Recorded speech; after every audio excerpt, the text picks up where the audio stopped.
News 18 বাংলার খবরের জের শেষমেশ এসআইআর তালিকায় রাসবিহারী এভিনিউয়ের চন্দ পরিবার 2002-এর ভোটার লিস্টে ছিল না নাম ঠিকানা।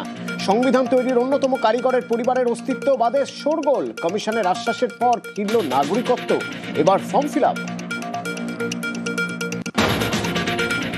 ইন্ডিগো বিপর্যয়ের জের বেহাল পরিষেবা স্বাভাবিক করতে যাত্রী সুরক্ষার সঙ্গেই আপোষ ডিজিসিএ। পাইলটদের কাজের সময় নিয়ে নির্দেশিকা প্রত্যাহার। অসামরিক বিমান নিয়ন্ত্রক সংস্থার সিদ্ধান্তে দেশ জুড়ে বিপাকে পাইলটরা, আরও চাপের আশঙ্কা।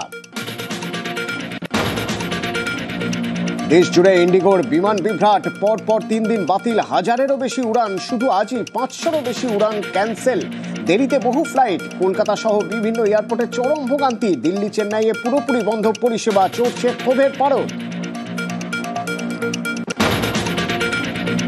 লোকসভায় তৃণমূলকে বলতে বাধা, ভিন রাজ্যে বাঙালি হেনস্থা নিয়ে বলতে গেলে শতাব্দীকে থামিয়ে বিজেপি সাংসদকে সুযোগ। ট্রেজারি বেঞ্চে গিয়েই পাল্টা মাইক ব্যবহারের চেষ্টা বীরভূমের সাংসদের। পরেও মাত্র 1 মিনিট সময়, প্রতিবাদে সরব জোড়াফুল শিবির।